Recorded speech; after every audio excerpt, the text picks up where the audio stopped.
Okay, first things first. I want to talk about 5 things before we start the video. 1, 49ers trying to play this week. We're going to take dubs. We've taken L's the past 3 weeks, but we're good, Just want to say that.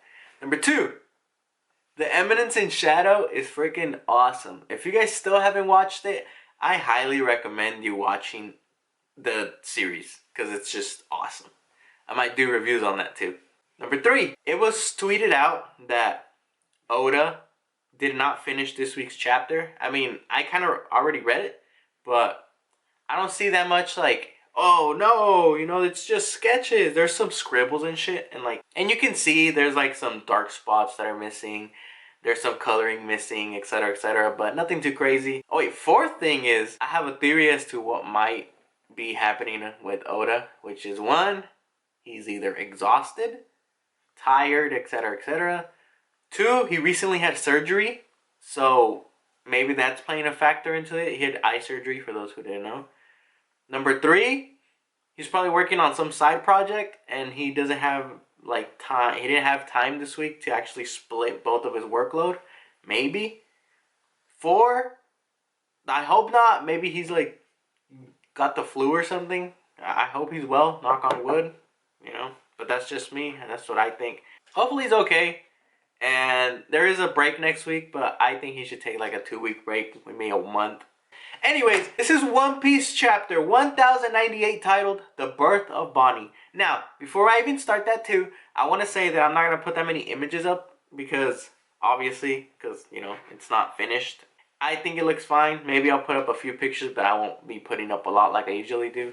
Anyways, we get Kuma, and he's thinking about what they told him through Denden Mushi when the person was talking to Dragon, one of Guinea's subordinates, and they're like, yeah, she's been taken, and she was taken because she's going to be wed to a celestial dragon.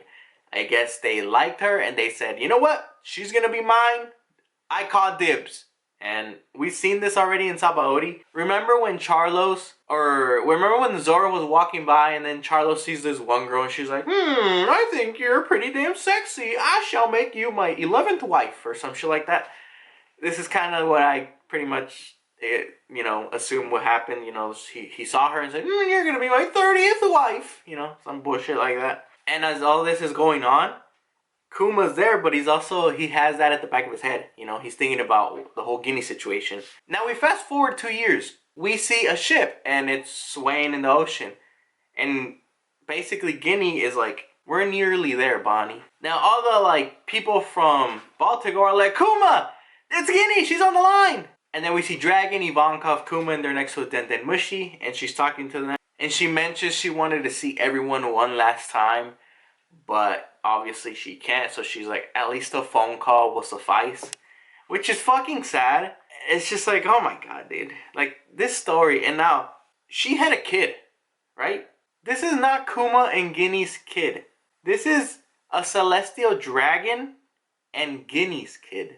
Now, she didn't want to have a kid with the celestial dragon, obviously. So she got, she got forced, you know what I mean?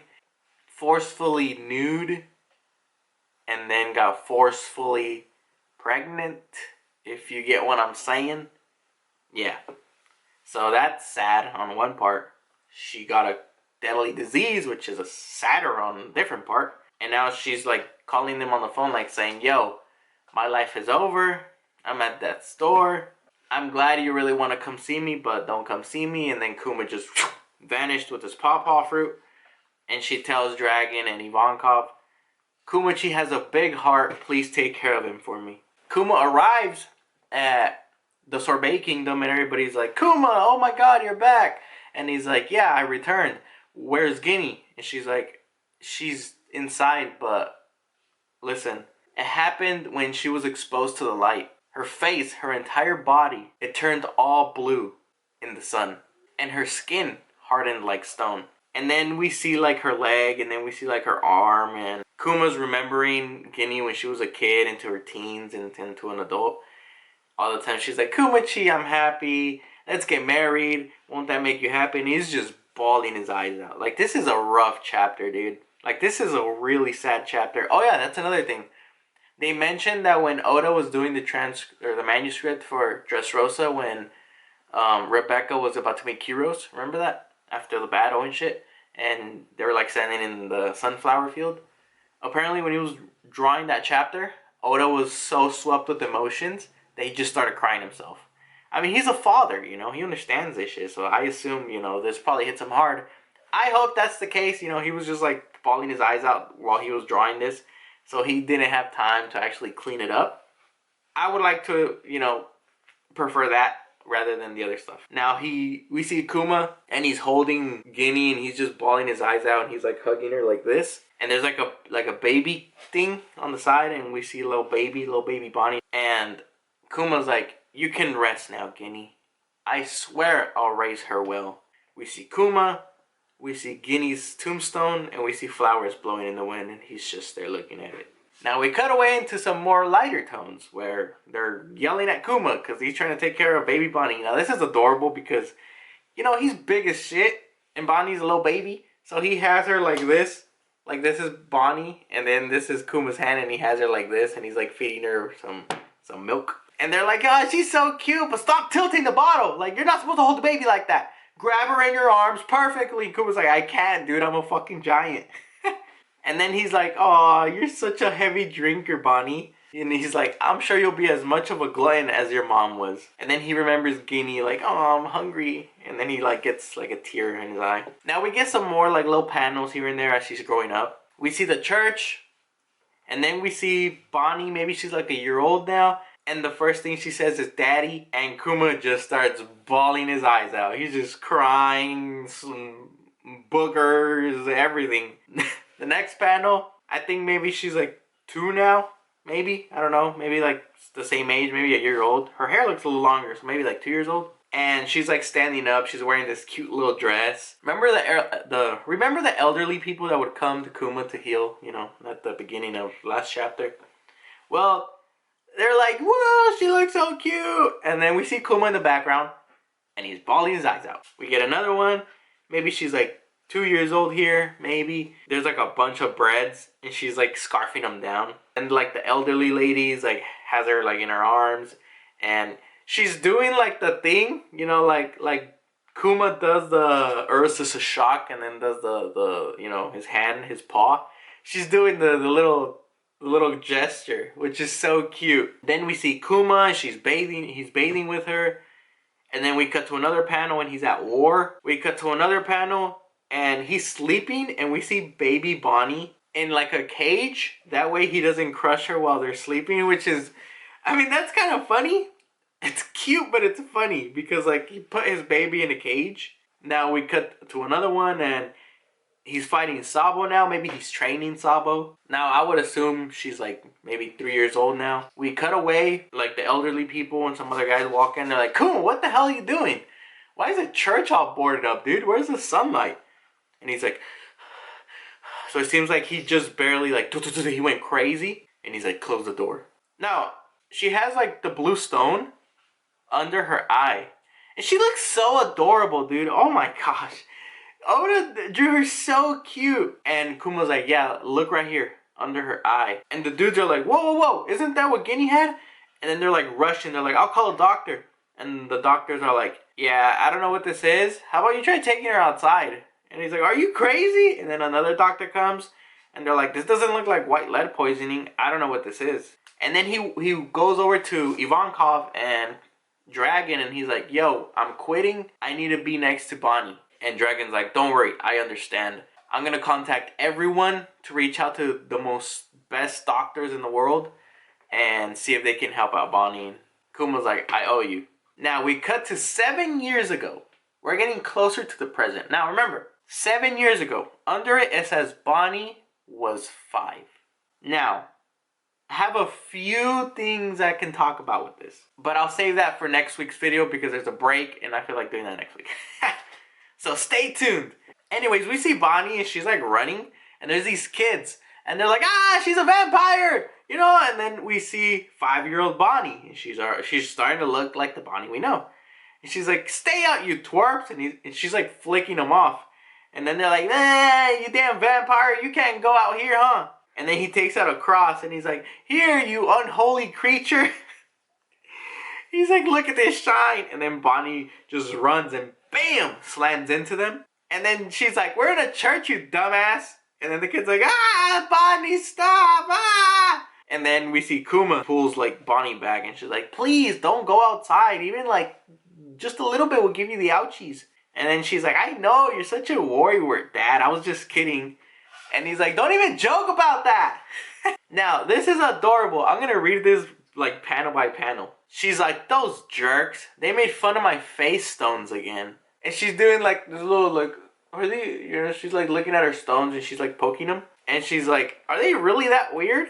It's not like I wanted to get sick." And then Kuma leans over and he's like, "You mean your jewels?" And she's like, "Ah." And he's like, "They're just jealous because you've got such pretty jewelry." Ah, jewelry Bonney. Okay. See, I mentioned this like last like 2 chapters ago or something where I was like, Oda's starting to put things together where it's like, oh. Now she like laughs and she's like holding her cheeks and she's like, "Ah, you think so?" But she's doing like a cute giggle like, like, "Aw." And then he's like, "You betcha. I love him." Now he's like sitting down and he's like playing with her and he's like, "Hey Bonney, if you were to go on a trip, where would you go?"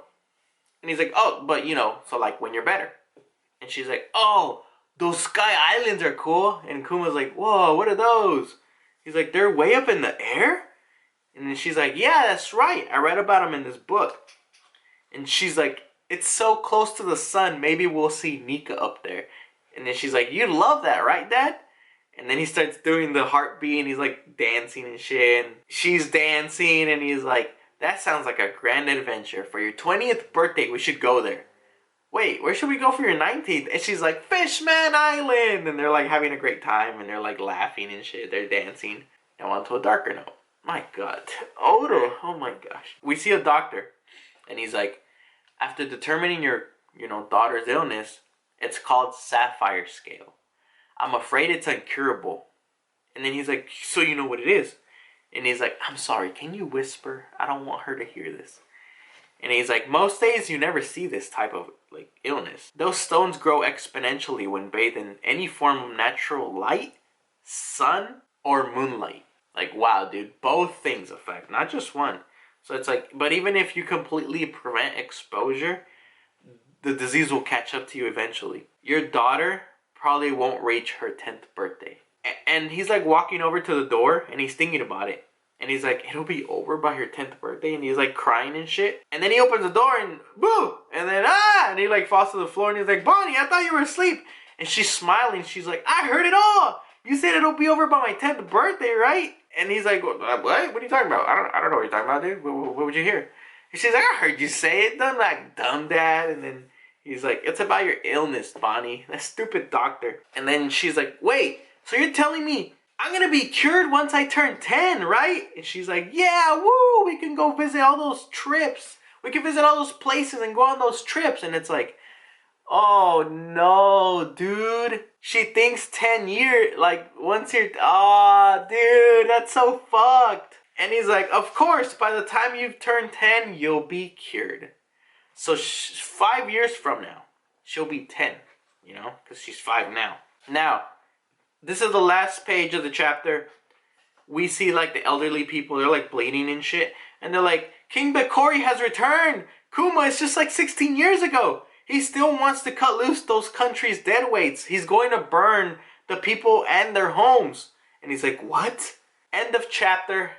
Break next week. Oda is cooking, bro. Now, I would like to assume that the next chapter is going to continue the same story. Maybe we finish because we're going on to 1099, right? Maybe we see, another battle with King Bakori or something like that. And then we cut away like 4 years later. And maybe this is when we start to see maybe Kuma goes to like Dr. Vegapunk and he's like, "Yo, please, I'll become your guinea pig, but please, cure Bonney," or something like that. I don't know. I'm going to talk about this next week though. But yeah, there's a lot. I have a good theory in my head right now. Anyways, thanks for watching, guys. I'll see you next week. I know there wasn't a lot of pictures and maybe this video was short or long. I don't know. I haven't edited it yet, but yeah, we'll see. Anyways, I hope you guys enjoyed. Right next week, like I said, video next week. Expect that. My theory on what's going on now. But yeah, anyways, I'll see you guys next time. Peace out. Go Niners!